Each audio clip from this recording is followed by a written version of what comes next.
I always figured Universal Monsters was the Avengers movie. We put as many of them in there as we could put in there and introduce the world of the Universal Monsters. And then if we had the opportunity, then we would spin them off. So for the first spin-off, and who knows, if people don't like this might be the only spin-off. You know, you're always kind of at the mercy of what people are going to like or not like, just like anything in the creative field. Knowing where to start with this first spin-off was pretty easy because Universal already made a movie in 1943. They made Frankenstein Meets the Wolfman. And there's actually, when we went back and went through that movie again, we were like, wow, there's lots of like set pieces and plot points that would work really well for a maze. And then we brought our own aesthetic to it and put it together to create our story. So the story starts at the Gypsy camp, which is what they're building right now. And what Barb has to finish up out here is all the trees. We have a full moon that you see through the trees above the Gypsy tent. So all of this stuff still has to get finished, which it will. Sooner or later. Yeah. The Gypsy light, there's all these lights and lanterns because it's a nighttime scene. There's a campfire. You're hearing all of this Gypsy music, which is Slash. Because Slash, Nice. once again, I called him up when he was on the road pretty early. I think I called him in November of this year and said, "Oh my God, our maze was great. You know, it was so much fun. Let's do it again." So Slash wrote new music for this. A lot of it's kind of Gypsy guitar inspired. He wrote Gregorian chants for this one section that takes place in the Catacombs. But the music has drawn the monster to the camp because the monster is always drawn by music. He's already blown up the castle. He's pulled the switch. That's how our maze ended last year. We Belong Dead. Boom, everything blows up. So he's stumbled into this camp. Somebody else has also come to this camp after dark, Larry Talbot, who's the Wolfman. Yeah. He's been bitten by a wolf. He bears the mark of the pentagram. He goes to see the Gypsy fortune teller, finds out that he's a werewolf. Just so happens to be a full moon out tonight. Turns into the werewolf, and now we have game on. So, we'll take you inside the Gypsy. Oh yeah, they did. I actually picked the specific tarot cards that I wanted face up because they mean bad things. And then Bella, the other gypsy's been attacked and murdered over here. So this is the scene that sets it up. You see the Wolfman transforming. So would he be in this like corner transforming He's in over the here? chair, yeah. Awesome.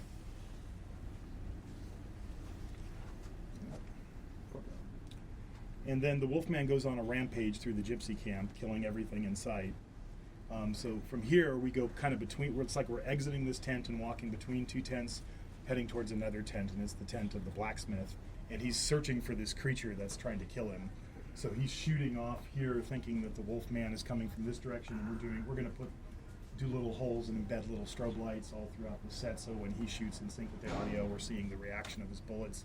And then the Wolfman comes charging into the tent, and as he turns to try to face the Wolfman, Frankenstein comes in as well with his big club from Frankenstein Meets the Wolfman. He has this big, huge stick, and we get caught in between the three of these characters. And then from here, we leave the Gypsy tent and go into the moors and the graveyard on the way to the family crypt. Into the family crypt. This is the crypt of Talbot, which is the Wolfman's family, and Frankenstein. That's going to be Igor. He gets his head changed out for the Igor head, and he's playing his horn, and he's drawing the monster into him. So the monster's down here going, reacting to the music. But then the Wolfman busts through the crypt and attacks us, and once he attacks, that causes Frankenstein to fly into a rage and attack the Wolfman. And then we head on through. And now we're heading into the family crypt. Oh my bad. Where all of the Frankenstein on one side, Wolfman on the other, both attacking you at once. And then we go through a dark section where we hear rats scurrying and we feel stuff touching our face, and then we emerge into the catacombs. So we just through here. Oh, so this is where they jump out. The catacombs. Ooh. And so this is where Slash did like Gregorian chant type music for this section. We created kind of a new character for this section.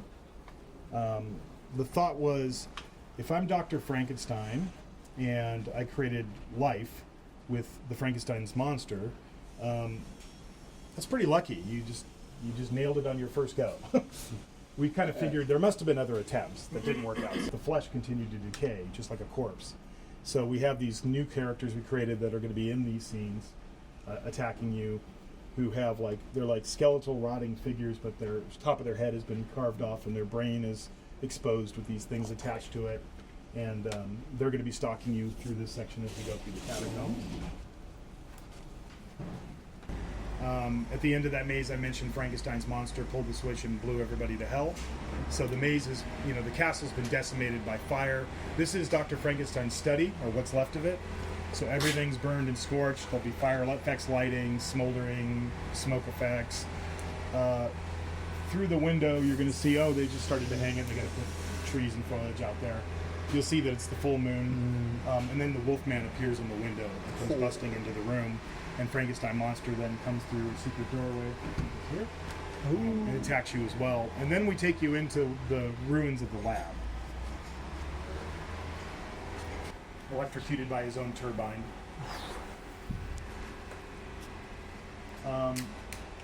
There is a scene at the end of Frankenstein Meets the Wolfman, the film, where they try to they get Frankenstein and Larry Talbot, and they get him on these two gurneys, and they try to fire up all the lab equipment again. And we thought that was kind of a fun idea. So what's not in the room yet are these two big, huge gurneys, one with Frankenstein's monster on one, one with the Wolfman on the other, and you have to walk between them, and they're busting out of them.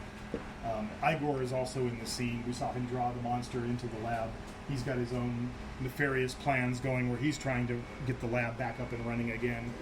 And then there's one more character in this scene. Last year we did the Bride of Frankenstein, and we did her as if Dr. Frankenstein was still trying to assemble her when the villagers raided the castle. So she was bisected into all these pieces that hadn't been attached yet. So we figured there's no way she got out of the lab. She couldn't walk. So we have her this year in a new way, where she's completely scorched and burned to death. And we're going to take you into the frozen cellars, which is also an element from the 1943 film. It's supposed to be the underground area below the castle. Now Frankenstein's monster and the Wolfman are kind of got that, as if they've been out in the snow for a long time. They're kind of flocked and look a bit icy. But you're getting stalked by Frankenstein and the Wolfman as we go through the section, and you're getting cold air. There's a big HVAC 5-ton unit blasting cold air into that scene as well.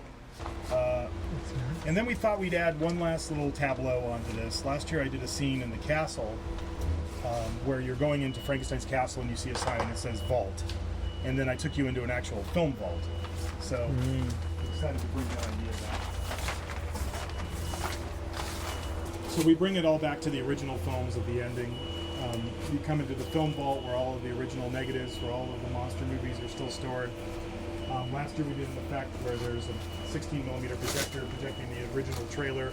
In this case it'll be Frankenstein Meets the Wolfman up on the screen, and Frankenstein busted through the screen. And we're going to double up on that now. That's going to be a new poster we're designing for Frankenstein Meets the Wolfman, so you get another Frankenstein Wolfman hit before you exit the limits. Well, from what I can see, last year it started in a vandalized graveyard, and you kind of took it with a modern lens, through it. Is this going to have the same feel, or is it going to have a more classic approach? It's a little bit. It's actually pretty close to the beats of Frankenstein Meets the Wolfman, the movie, just because we thought for a maze that was going to involve Frankenstein and the Wolfman, they had all kind of the classic environments, the Gypsy camp, the ruin, the idea of going into the ruined castle, the moors, the crypt.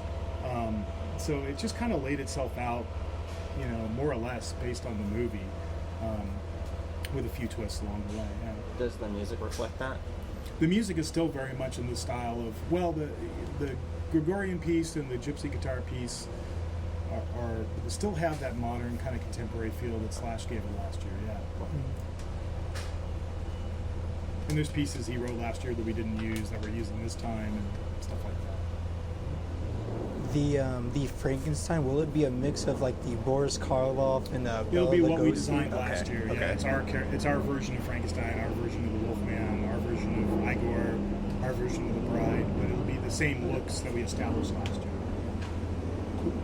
In terms of the other mazes, because you mentioned working with Greg at Crypt Show, did you work with other special effects artists from back in the day for the other properties that you guys did, like Killer Clowns and stuff like that? I'm curious. The Chiodo brothers are coming opening night, so Awesome. they're going to be coming to the event, and a lot of people associated with Killer Clowns. I'm trying to think. Ghostbusters, I dealt with what's called Ghost Corp, which is Ivan Reitman's company, and Jason Reitman, because he's making the new movie, so they were very involved. Trying to think, Stranger Things, yeah, we're always working directly with the production staff on Stranger Things, so they're giving us, things like 3D models of demo dogs, or 3D models of various creatures.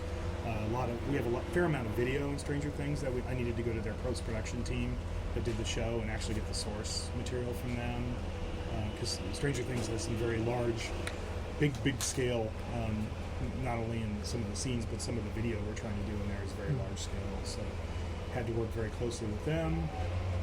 Trying to think through all the 10 mazes. What else is there? Thousand Corpses, obviously we've done that in the past, so we know that one really well. And then there's the original ones, which are, we're doing 2 different original mazes this year, where that's all just our own, research and our own creative work. Is that a bigger challenge for you, than versus doing? It kind of takes more time. Existing properties? It takes more time on the design front end of it because you're inventing everything.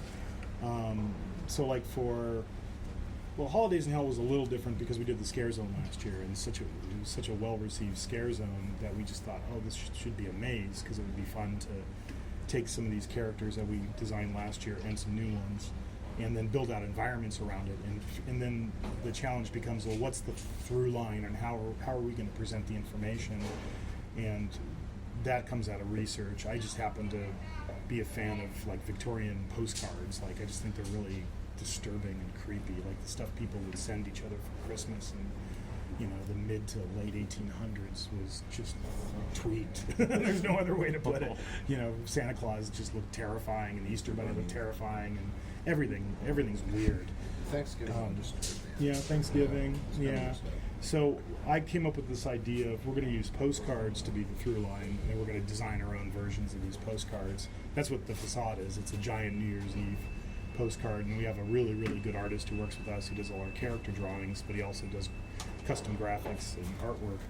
And so that maze features his artwork heavily. And then for every scene, we just tried to pluck sometimes things out of our own childhood. I mean, I hated Easter as a kid. I couldn't stand it. I usually do haunted houses on Easter Sunday, and my mom would freak out. And, but the thing I always hated about Easter was getting all dressed up in that horrible polyester clothes they made us wear in the 70s that didn't breathe at all, and it was always hot in California during that time of year, and going to the mall and waiting with a bunch of other similarly dressed children to meet some freaky guy in a bunny costume sitting on a chair, and all the ugly colors that came from the 1970s as part of that. So that scene in the maze is literally that. I mean, it's a 1970s mall photo op with the Easter Bunny. Or just things, I wrote, being a kid and remembering, we still have them today, although more and more fireworks are outlawed. But, those typical roadside fireworks stands that, looked highly unstable and dangerous. That was inspiration for that. Christmas tree lot for the Christmas scene. Awesome. Tunnel of Love, from the 20s for Valentine's Day. I obviously live in Ireland now, so I drive around the countryside taking pictures for my art director, and I found a ruined farmhouse that had a tree growing right in the middle of it. It has been there for hundreds of years, and I was like, Chris, this is where the leprechaun needs to live, and sent it to him, and then he designed it to look like that. So a lot of it's personal experience, and but Pandora's was different. Curse of Pandora's box. Chris, my art director, had the original idea of just he wanted to take people into a large box that would open and you go inside, and then the world changes once you go inside it. So I kind of married that to the idea of old curiosity shops that were all the rage. Again, kind of in Victorian London. You still see, there's still a few of them around today. There's a famous one up in the pier in Seattle. I think it's called Yield Curiosity Shop. But there were these kind of weird shops that would have everything from bizarre occultist stuff to just all kinds of bizarre bric-a-brac and weird stuff. So we decided to center it in a shop like that, and then you have to go into her box, and then we had to make Pandora a character, which meant I had to write for her. So it's the only maze I've ever written for Horror Nights where I wrote poetry. I wrote two-line rhyming couplets for each scene. So she's kind of like La Llorona might have been in the old days for us, kind of narrating the story and taking you through it, because you're going on a journey to Hades or the netherworld in Greek mythology, and we're bringing in some characters from Greek mythology. So there's a whole lot of research involved in that. That's on the front end of design takes a lot of time, and then on the back end, on the audio post-production side, we don't have a film to work with, we have no source material, so you're creating all of it from scratch. So a whole lot of us put on our acting hats and start doing voiceovers, and yeah. We Well, have time for one last question. Will Stranger Things be in the same? Because last year It's you in were the able to utilize the soundstage. soundstage. Yeah, it's in the so same you could- soundstage as last year. Only this time it embraces season 2, primarily season 2, with some of season 3 kind of as a bonus tag at the end. But it's season 2 had a lot of great stuff. environments. You know, it had the tunnels under Hawkins, the demo dogs, the mine flare. You know, Bob. Oh, Bob. But so we spend a lot of time in the tunnels in that maze, and there's a whole lot of demo dogs in that maze. This is by far the most effects heavy year we've ever done. When you combine that with everything we had to create for Stranger Things, with everything we have to create for Ghostbusters, because there's a lot of special effects and practical effects in Ghostbusters as well. Okay, all right.